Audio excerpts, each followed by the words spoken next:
Hola amigos y amigas, hoy nos toca ver al gran Platón.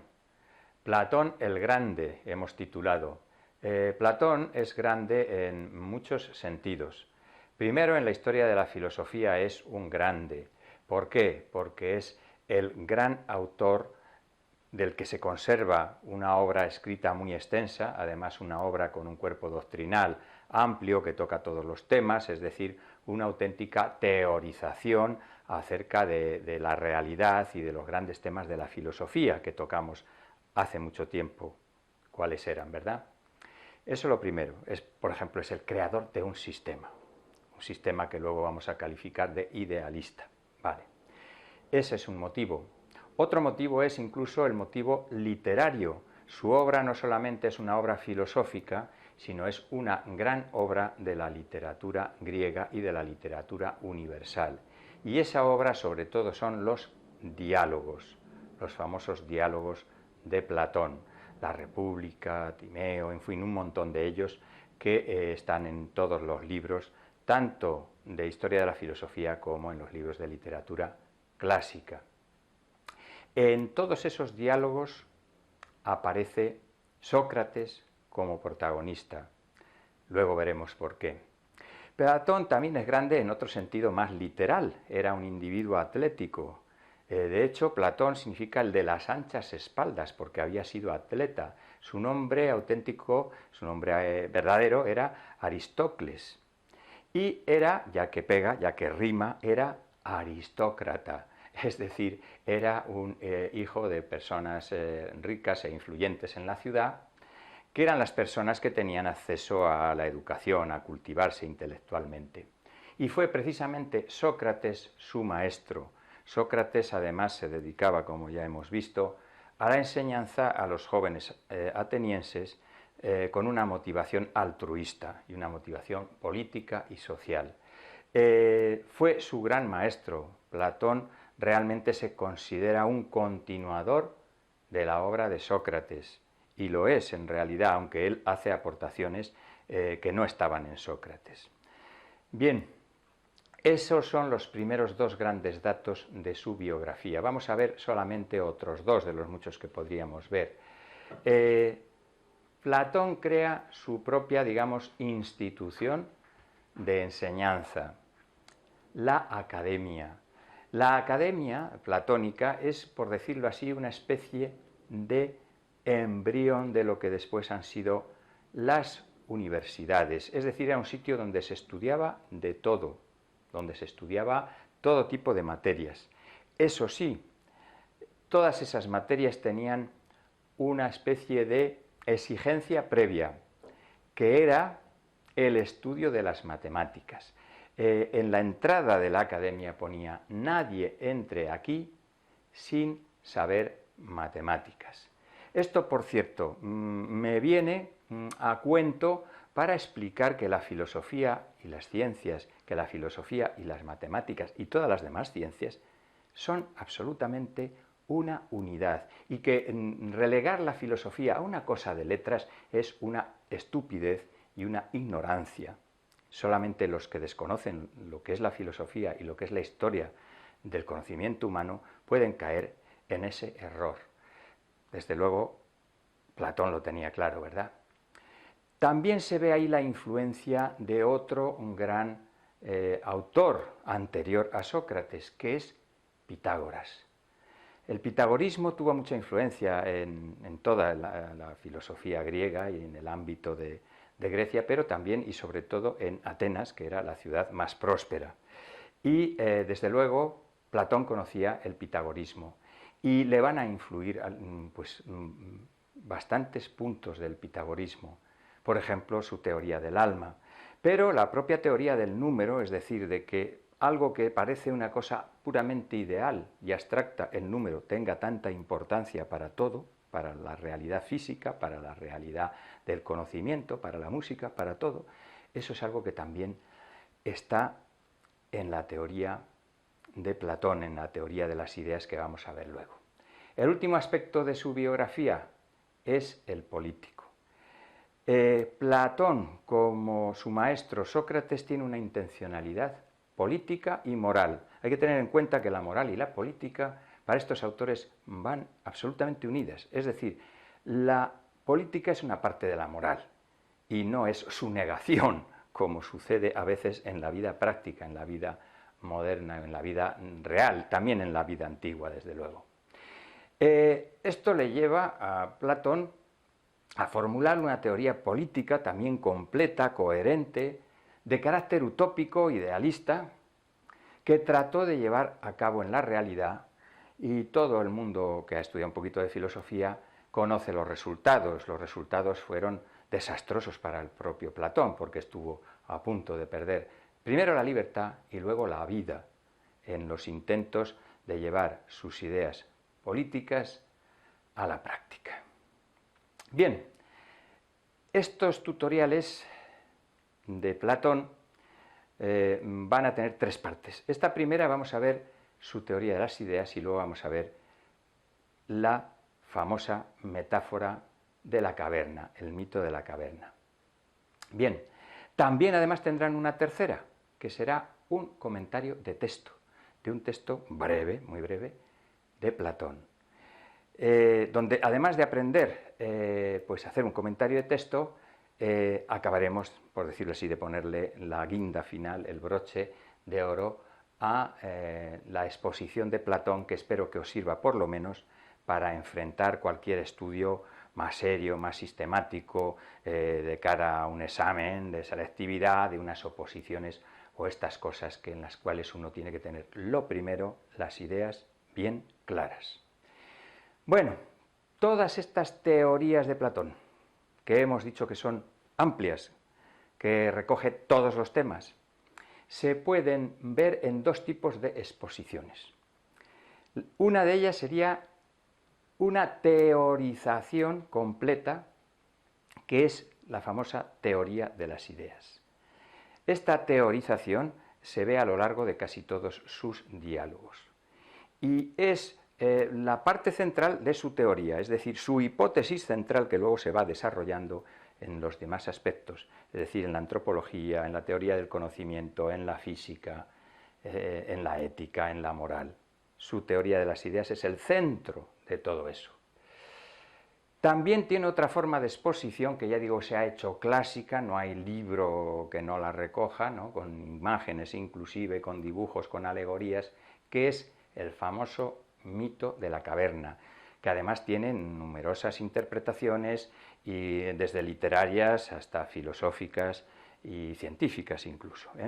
Bien, el mito de la caverna hay que aclarar que no se trata de un mito en el sentido que dimos al principio de estos tutoriales.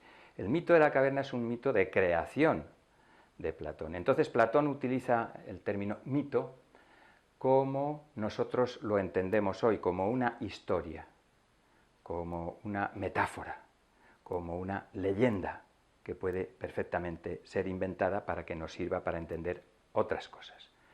Las parábolas que decía que se dice en el Evangelio, ¿verdad? Pues es eso, una metáfora. Bien, vamos entonces a desarrollar la teoría de las ideas. Lo primero que hay que decir es que configuran un sistema idealista. Recordad que el idealismo es uno de los grandes ismos de la filosofía. Es una interpretación de la realidad, en la cual, lógicamente, como explicamos, las ideas, lo ideal, lo racional, lo perfecto, es el principal protagonista. Y se enfrenta a materialismo, donde el protagonismo lo tiene la materia, el mundo físico. No hay que simplificar estas teorías. Cuando se simplifican, se empobrece a sus autores.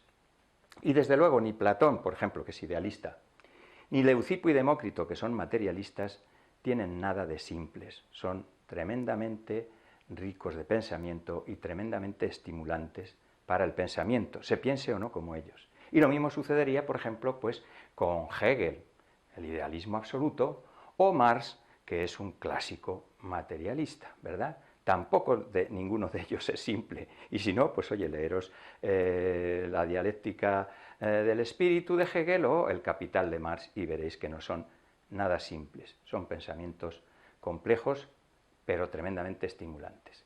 Lo mismo sucede con Platón. Vamos a ver entonces esta teoría, la teoría de las ideas, donde vamos a ver que se desarrollan las tres grandes teorías siguientes. Por una parte, se continúa el intelectualismo moral de Sócrates. Pero recordad que el intelectualismo moral de Sócrates no era más que un racionalismo ético y político. Y el racionalismo ético y político de Sócrates no es sino un racionalismo en general. ¿Y eso qué significa? Que de todas las facultades del ser humano y de todas las realidades que conocemos, lo racional es lo más importante, ¿vale? Idealismo, por lo tanto, significa que las ideas son lo más importante. ¿Qué quiere decir con esto Platón? Bueno, en primer lugar quiere decir que la realidad no la podemos limitar a lo que vemos. Eso es lo primero que quiere decir. Lo que captamos con los sentidos, el mundo físico.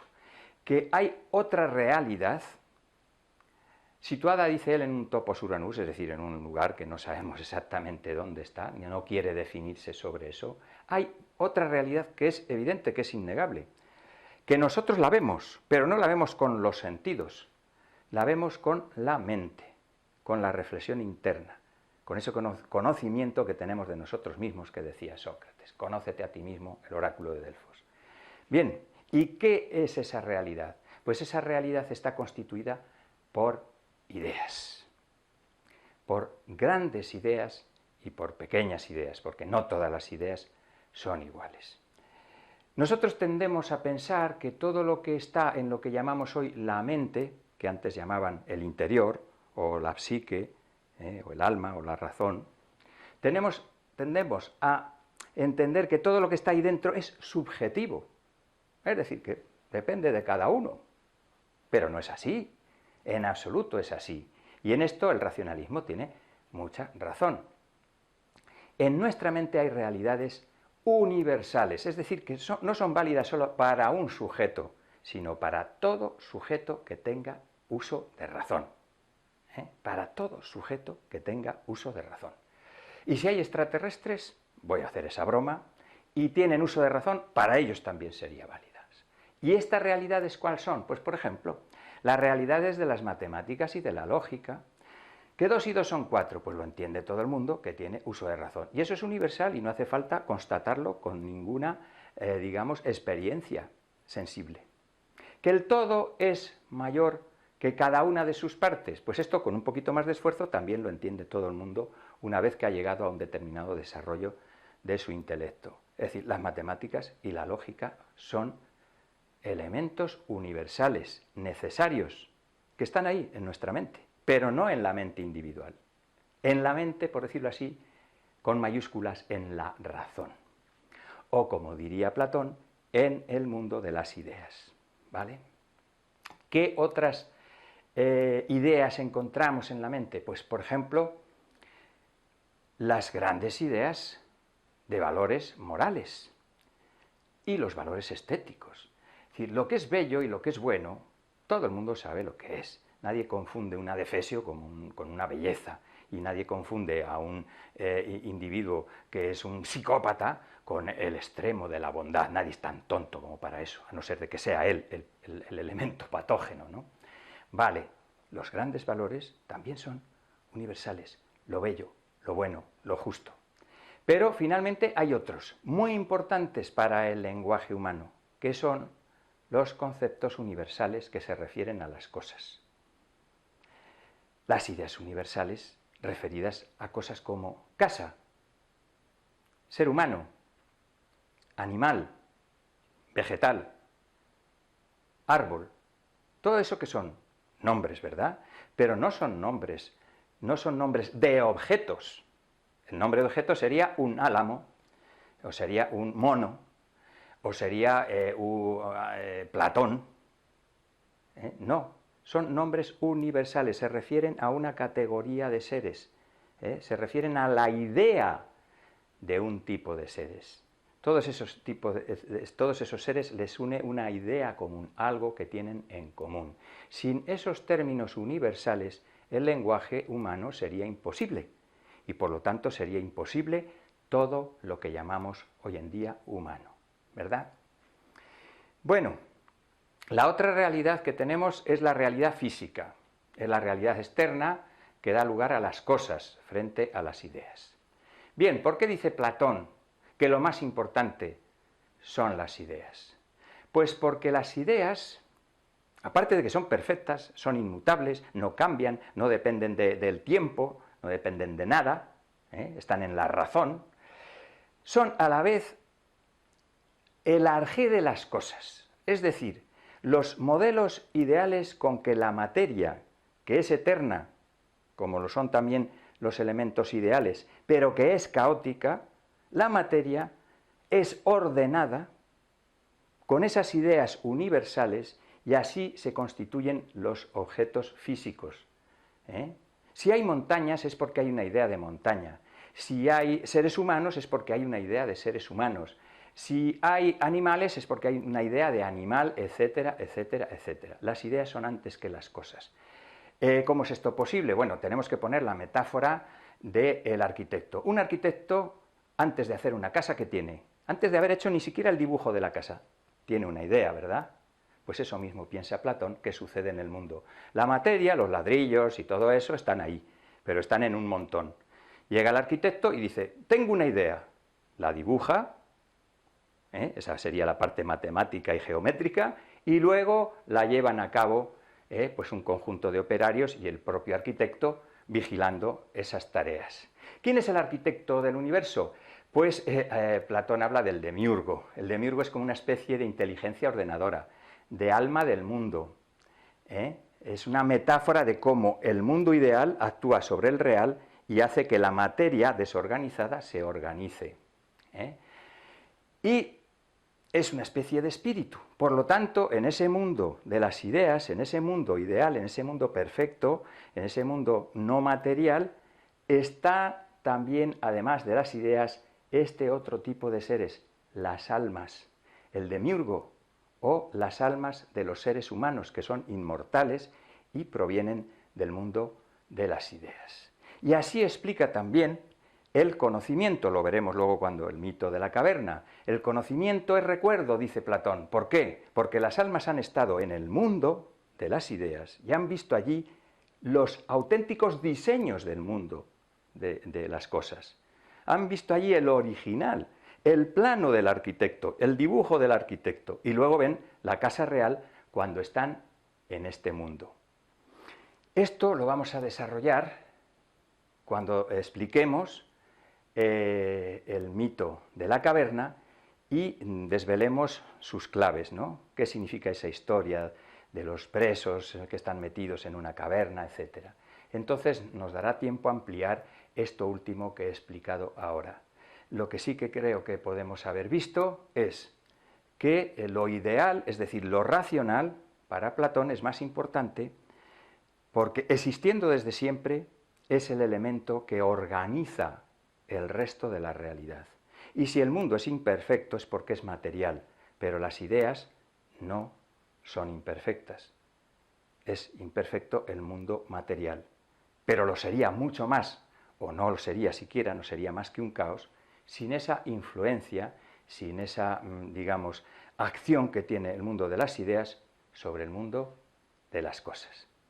Bueno, amigos, se acabó la primera parte. Como siempre, apoyad esto si os gusta, suscribiros, dad a la campanita y apoyadlo si os parece interesante, y en todo caso seguiremos desarrollando en los dos temas siguientes Platón, que es un autor muy interesante. Muchas gracias.